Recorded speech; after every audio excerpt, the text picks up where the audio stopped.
يا ربي قالني سهاجوك مسلما قوت الحمد لله رب العالمين أعوذ بالله من الشيطان الرجيم شوف بالله عليك إيش هذا والله كده ما في كويت حرام عليك والله حرام عليك إنا لله وإنا إليه راجعون مالي ودار هريك بشان تفيدن كان تفيدني تنديمون مال يجو أكم يجون مال يجون أكم تيادن استغفر الله العظيم شوف بالله عليك شوف هذا شوف ሚስቱን ማስደሰት ያልቻለ ቤቱን ያልሰራ ሰው ውጭ ወጥቶ የትኛውን ቦታ ላይ ሰክሰስፉል ይሆናል ብያለሁ። ትክክለኛው ምስክርነት የሚስት ነው።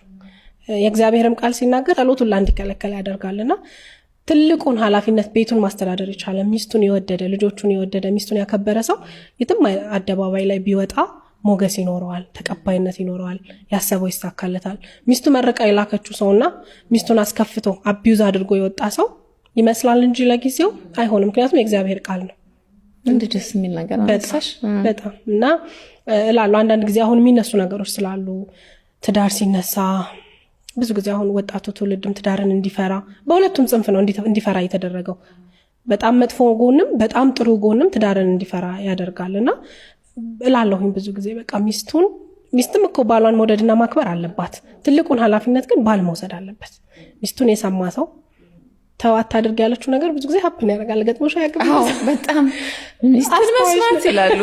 በጣም አስተዋዮች ነን። ይሄ ሴትነት በተፈጥሮ የተሰጠን የማስተዋል አቅም፣ ነገሮችን አርቆ የማሰብ ምን ሊፈጠር እንደሚችል የማወቅ አይደል? ይሄ ሴንስ የማድረግ እናትነታችንም እሱ ነገር አምጥቶብናል ብዬ አስባለሁ።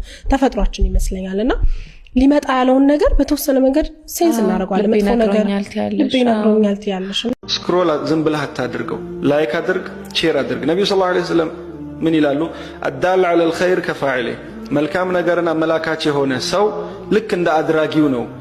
አስብ፣ አንድ ሰው ሐዲስ አዘጋጅቶ ቁርአን አዘጋጅቶ የሆነ መልካም ነገር ይህን ቪዲዮ አዳምጣችሁ እናንተ ጋተውት አሰራጩት።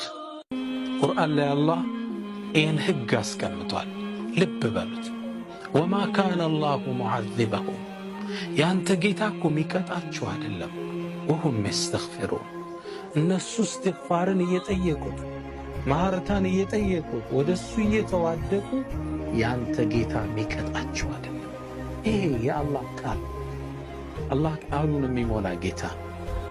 ሌላ ቦታ የምንሰማው ዜና ቤቶቻችን እንዳይመጣ ወደ አላህ መዋደቅ ከኛ ይጠበቃል።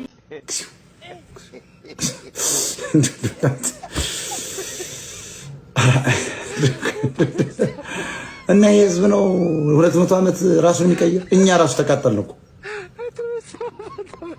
እኛ እኮ ቀድመ ልናረጅ ነው። በሀገራችን ውስጥ ብዙ ሰው የሚጠቀምባቸው የወንድ የሙስሊም ስሞችን 15 ገለጹልኝ። መሐመድ አንድ ሙሐመድዋ ምን ልቸሮ ምን ልሰዋ መሐመድ አንድ ሙሐመድዋ ምን ልቸሮ ምን ልሰዋ ሰብኝ ሁለት ወዲያውት ለኔ ላንቱ ያነሰ አምስት ላኢላሃ ኢላላሁ ሙሐመድ ረሱሉላህ ዛኑ ረሱሉላህ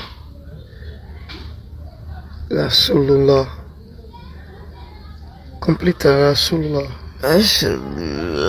ረሱሉላህ። ሙስሊሞች ወላሂ ይህ ጉዳይ የሁላችንም ጉዳይ ነው። አንድ ሆነን የራሳችን የሆነውን ቦታ ልናስከብር ይገባል። ይህ በምስሉ ላይ የምትመለከቱት ሜክሲኮ የሚገኘው ለመስጂድ የተሰጠ ቦታ በማታ ሲፈርስ የመጀመሪያው አይደለም። ብዙ ቦታዎች ላይ እንደዚህ አይነት ነገሮች ይተገበራሉ። ያም ደግሞ የመጣው ከኛው ድክመት ነው። በተለያዩ ቦታዎች የሚሰጡትን የመስጂድ ይዞታዎችን ካላስከበርን ከዚህም በላይ ሊደርስብን ይችላል። አንድ ሆነን የአላህን ቤት መሳጅዶቻችንን ልናስከብር ይገባል። ሁላችንም የምንችለውን ሁሉ እናድርግላለው። ወሰላሙ አለይኩም።